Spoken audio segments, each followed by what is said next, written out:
What if you could control time with just a remote? Meet Michael, a man who can.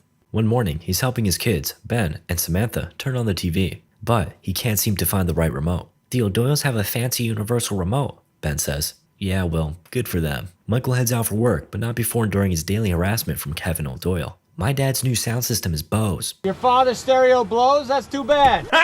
Got him! At work, we meet his quirky assistant, Alice. Can I go pee?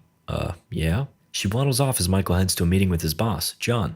Michael's architecture plans are being scrutinized by Prince Habibi and his minions. It seems neither Michael nor John can get the name right. Hubba bubba. Anyway, Prince Habubu isn't a fan of the fountain. He wants a nice open space for dancing ladies. John makes the necessary adjustments. Perfect. Afterwards, John has a Japanese deal for Michael, and he's got to get to work on it pronto. But I have a camping trip coming up. Can't it wait? Michael, they're Japanese. They can't even wait for their fish to cook. Michael gives in, choosing work over family. Oh, and by the way, we're meeting with Prince Habidi for drinks in a bit. My son's gotta swim me.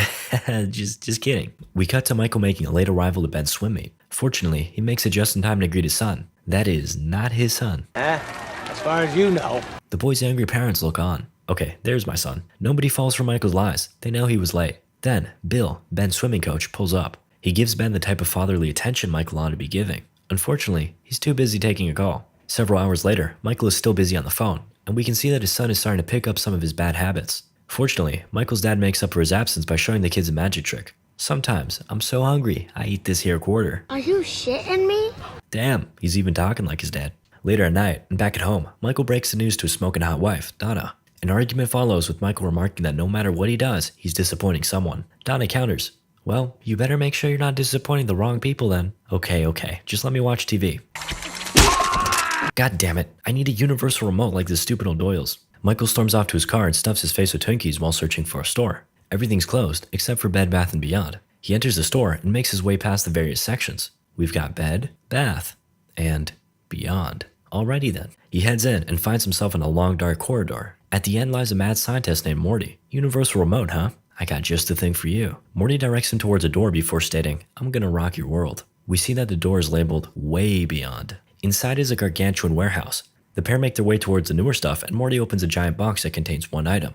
The remote Michael's been longing for. Morty explains that it isn't even in the system yet, so he'll give it to Michael for free. What's the catch? You want me to take my shirt off or something? Get out of here. Morty dismisses his concerns. Good guys just need a break sometimes. Fair enough. Michael returns home and it looks like he's getting sick. This ought to help. Then, he grabs a Twinkie and puts his fancy new remote to good use on the TV. Though, his wife soon comes down to question him. You know, after you get this big promotion you're fighting for, are you finally gonna have time for us? Or is it just gonna be more of the same? Michael pauses the TV with his remote, but inadvertently pauses time. As Don is frozen in place, Michael is none the wiser. He proceeds to explain that once he's at the top, he'll just hire dummies to do his work, just like his boss is doing with him now. He impauses time and Donna says, just think about it, before walking off. Afterwards, Michael gets to work, but his dog, Sundance, is acting up. In a fit of rage, he grabs the remote and tries to lower the dog's volume. To his shock, it works. I think the cough syrup's kicking in. He takes Sundance outside to do his business, but Michael quickly grows impatient. If only I could...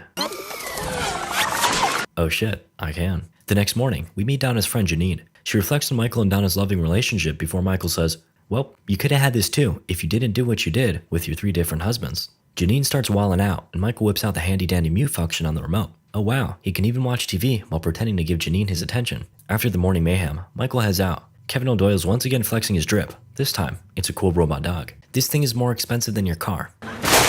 Not anymore, it ain't. Michael pays a visit to Morty and reveals that he knows what's going on. Okay, you got me. I'm on a prank TV show. Have your laughs. I think that's probably the last conclusion I would come to. Morty promptly corrects Michael. No, this is very much real. Here, just go ahead and hit the menu button.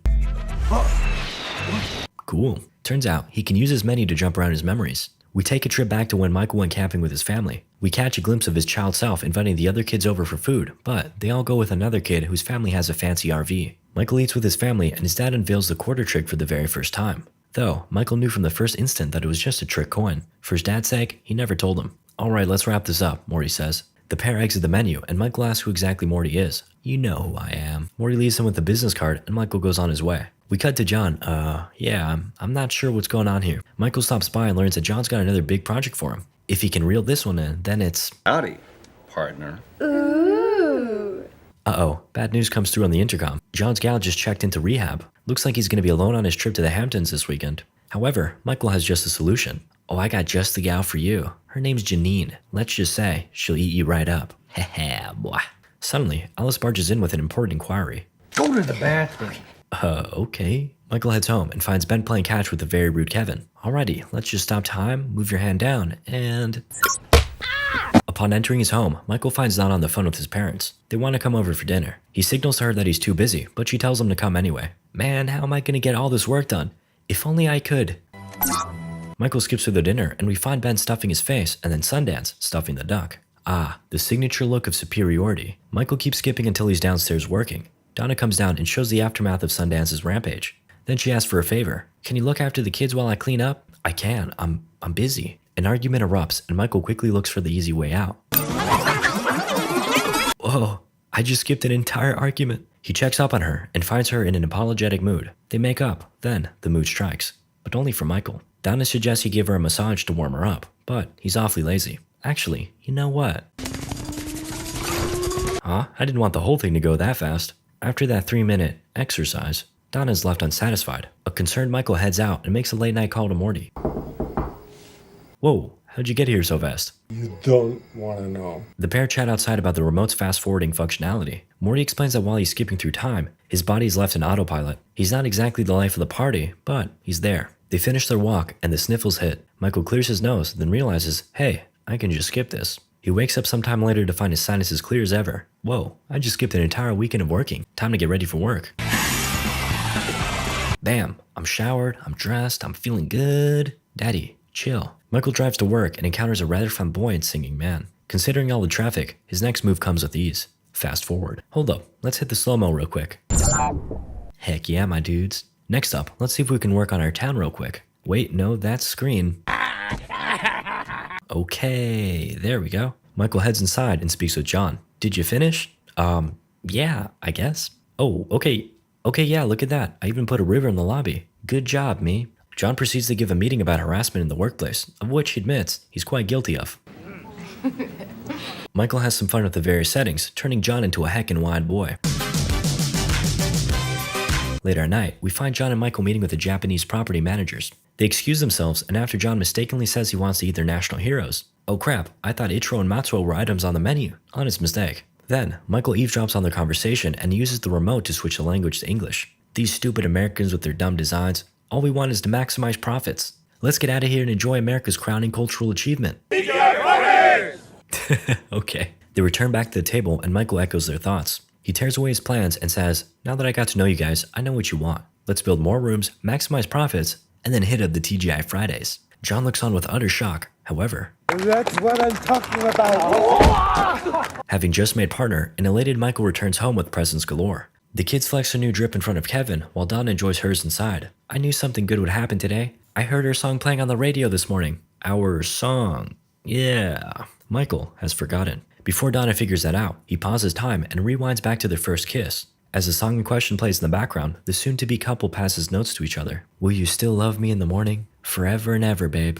And with that, they seal the deal. Back in the present, Michael and Donna embrace. I love you. The next day, he heads back to work and receives some awful news. He's not actually partner yet. John says he'll get it after he finishes all the plans for the deal. To say the least, Michael does not take it well. He pauses time and then... Wow, I just got a big headache. Later at night, and as the storm rages on, Michael meets with Morty. He contemplates using the remote to fast forward to when he finally gets the promotion. We're talking about a couple months here. Why not? Morty counters with a reference to the Lucky Charms leprechaun. He spends all day chasing that pot of gold, but when he finally reaches it, it's just cornflakes. What? The point doesn't really resonate with Michael, and you can guess what happens next. And here we are, at the promotion. Oh wow, looks like Don is dating Janine. Heh, wonder how long that'll last. Michael congratulates the pair, though secretly wonders how long John has left before Janine fools around with his brother. Shockingly, John reveals that time has already passed, and they got over that little speed bump. Now, they've been together for a year. Wait, a year? It took you a whole year to promote me? Michael walks off, wondering what else he missed. Then, his assistant, Kristen, walks up. Who are you? Where's Alice? She prefers to go by Alan now, remember? What? No. Sometime later, we find Michael at couples therapy with Donna. He tries to explain that he was on autopilot and an argument ensues. Suddenly, the remote auto fast forwards. Now, he's at home having dinner with his kids. He notices they've grown and expresses how much he's missed them. You guys want to watch Dragon Tales? I want to watch CSI.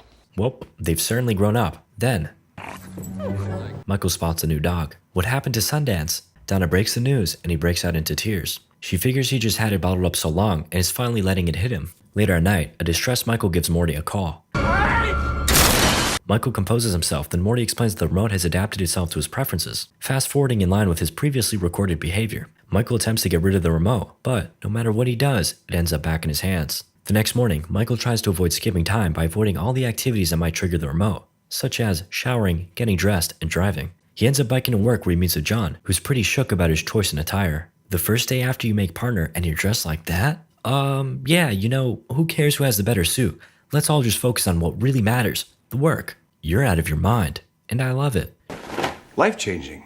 John proceeds to share that he's looking to retire in Morocco with Janine. He wants Michael to take over. Wait, no. And just like that, the remote kicks in, fast forwarding him 10 more years into the future. He emerges from bed and finds that he's ballooned to the size of a whale. He has the remote take him home where he sees that his son Ben is all grown up. Like, really grown up. Michael makes note of his size and Ben storms off while blaming his father. Then, Samantha comes downstairs and she too is grown. Michael finds Donna before Bill pulls up and smooches her. Michael is shook. In a fit of rage, he grabs Bill, but Donna breaks it up. As she shouts at him, the remote begins to beep. But Michael pauses time before it can skip. Morty appears and states that Michael did this to himself, but it's not too late to change. This inspires Michael to write down a note, but not before. He unpauses time, but before he can give it to her.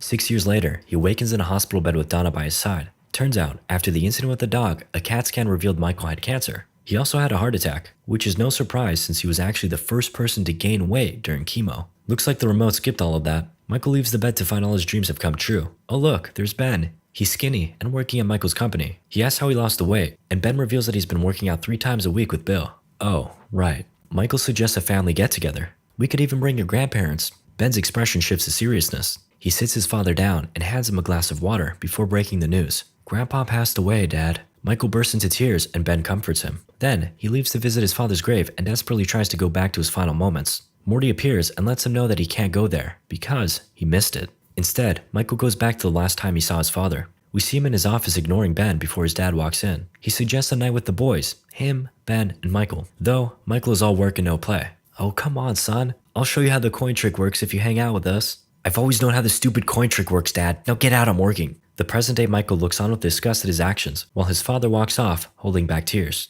Back to the graveyard, Morty reveals his true form. He's an angel of death. Michael charges after him, though quickly realizes he's no match for a supernatural being. Who'da thunk it? He cowers in fear and begs the remote to take him somewhere pleasant. We find ourselves at a wedding sometime in the future. Michael is brought up to give a speech, and we see Ben with his groom. His dad is gone, but at least his mother is still well. They chat, and she pesters Michael for letting Donna go. After all these years, she's still just as beautiful. As fate would have it, their song comes on. For the sake of old times, Donna and Michael dance. They enjoy the moment before Michael spots Samantha, and boy, she's grown. What happens next forever seals Michael's fate. I raised you there, Dad. Dad? With those words, Michael collapses. He has a heart attack and awakens a few hours later. Ben and Samantha are looking over him. Ben mentions he's gotta leave soon, to which Michael responds, "Oh, you got the honeymoon, huh?" No, Dad, actually I had to postpone that. I gotta do some damage control for the business." Michael tries to talk him out of it, but Ben assures him that his girl understands that work is more important. To his dismay, Ben walks out. Not wanting his son to live out his same mistakes, Michael emerges from bed, ripping out everything attached to him in the process. He makes a sneaky beaky escape. Then, Morty appears and reminds him that those machines were keeping him alive. "I gotta talk to my boy." Michael stumbles out of the hospital, but his kids are nearly gone. He runs after them in the pouring rain before collapsing. Ben notices and along with everyone else, rushes to his side. In Michael's final moments, he reminds Ben that family is everything. He gives his best wishes to Bill. Wait, no, that's not, okay, that's better. Then, he hands Donna the note he wrote several years prior. It reads, "Will you still love me in the morning?" A tear runs down her face as she replies, "Forever and ever, babe." "Yes," I cried. Michael fades into the forever night, surrounded by his loving family. Just kidding? Michael is rudely awakened in the Bed Bath & Beyond by one of the workers. "You're not actually supposed to sleep on the beds, you know." Filled with joy at his second chance at life, Michael lifts the man up before we cut back to his home. He wakes up his whole family, then pretends to work while his angry wife comes down. "Don't you see I'm busy, Donna? I gotta keep working to come up with ideas for all our activities on the camping trip." It takes Donna a second, but she soon realizes what Michael just said. The kids come down and he shares the good news as Donna looks on with joy. As the film ends, Morty tests Michael one last time, leaving the remote on his kitchen counter. And into the trash you go. And James, I know you're watching this video. Leave a like and a comment. Also, if you guys want to watch the movie, check the link in the description.